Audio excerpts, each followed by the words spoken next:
Welcome to the Edge.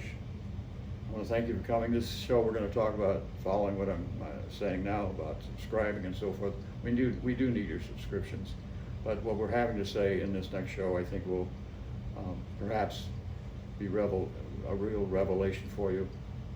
It's pretty factual. Personal experiences involved in it. Thank you very much. Please subscribe. So where we left off was the business of why did why did Pope Francis announce about a year ago that he was not changing mandatory celibacy? Up until then, he left the idea open that celibacy would be considered to be optional. So what's that about, optional celibacy? Optional celibacy, if it was the case, was how it would have been before the 12th century. What happened in the 12th century was a treaty called the Treaty of Trent. It was devoted for one thing and one thing only, to take away the inheritance the priests left when they died and give it to the church and not to families that the priest would have. His family, if he was a priest up until the 12th century and had a family, that family would get his money when he died.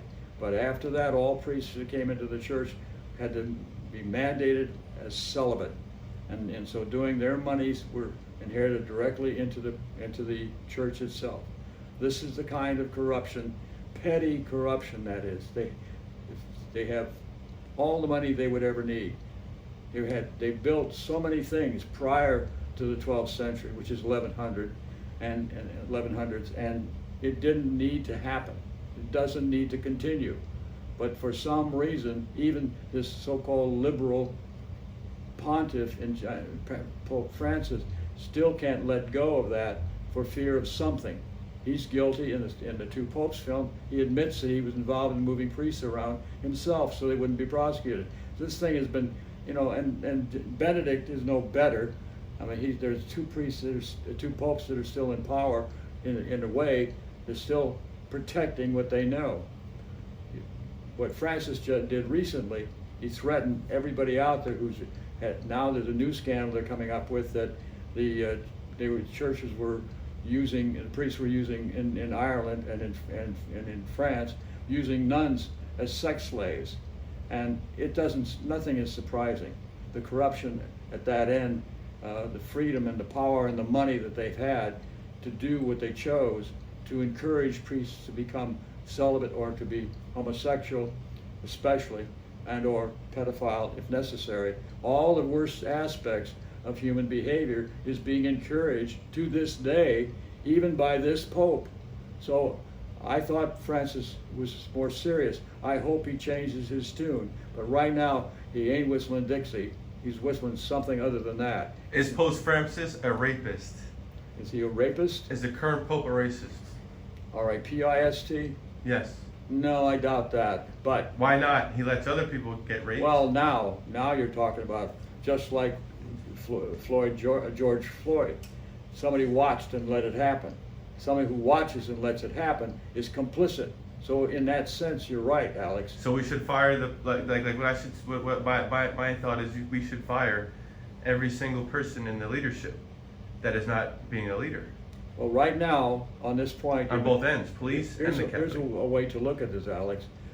The churches that don't have married priests are following the path of Christ. I mean, the Sermon on the Mount was about forgiveness and not perpetuating corruption, and the Beatitudes are all about that. And here we've got a church that converts to something just the opposite of that and corrupts everything. I agree. The Eastern Rite, the Greek churches, all those churches have married priests. They have the option of being celibate or married. It's up to them. It's a choice. Why do you insist on one thing for money's sake only? That's the large question that the Roman Catholic Church has. And there's always been this split from all the other Christian churches, just as old and just as basically Christian at the beginning as the Roman Catholic Church was. So this ball game is being played very unfairly on the poor and the old, and the only money that's coming into the Catholic Church today, my guess is, for the most part, from old people in the United States and in Europe. Nobody else is going to give money to the Catholic Church. This young, who would do that?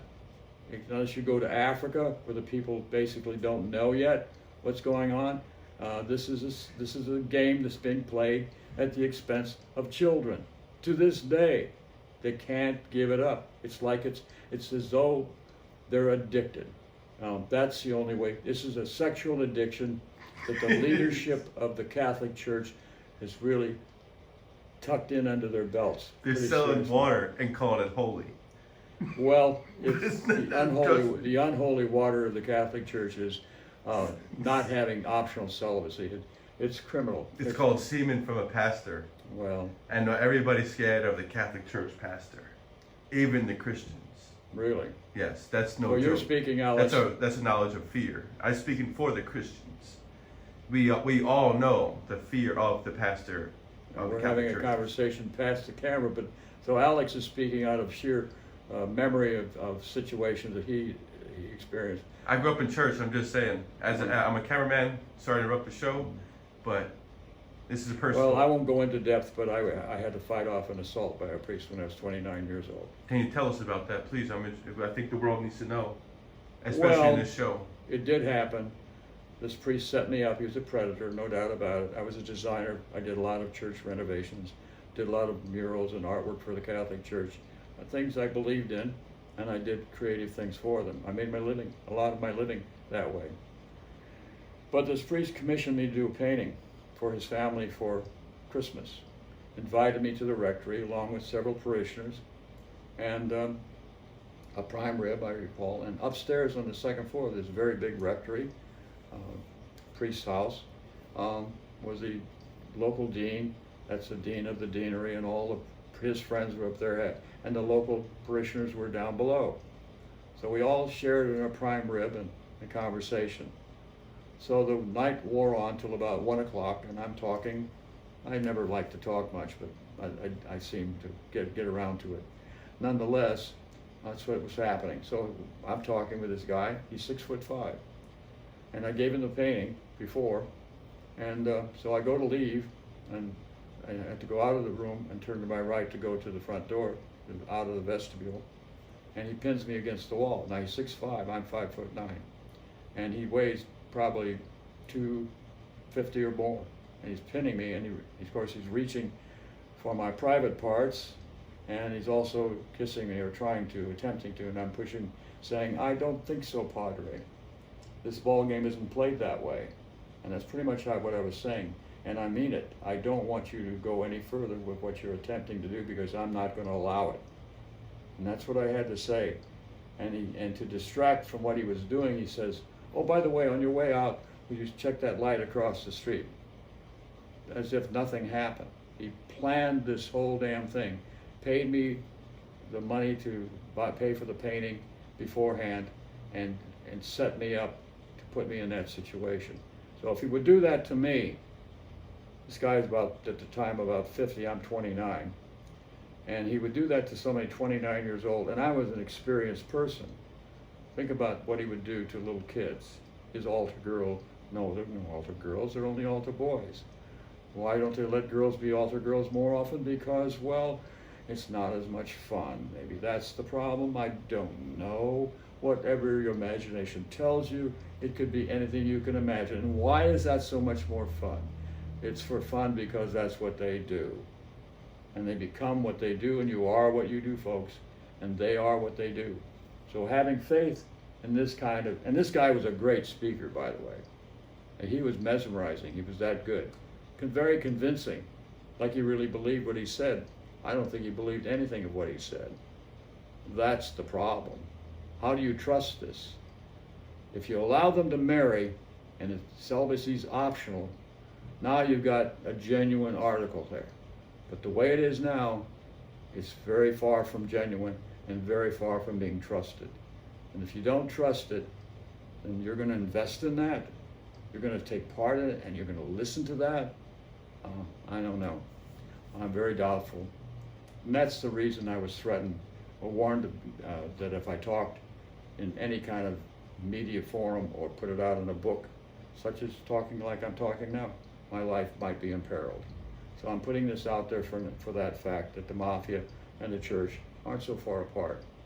And my life might not be threatened, but maybe a bit in doubt. So I'm saying it anyway. I've reached a point in life and I just soon have people hear it. I'm not making this up. You know, I did a lot of good things for the church. They've done a lot of good things. But for the most part, what it's turned into is a living sewer. And there's no other way to describe it. Just don't get splashed by it. It's kind of uncomfortable to clean sewage from your life or your clothing. I want to thank you very much. Welcome to the Edge. Thank you.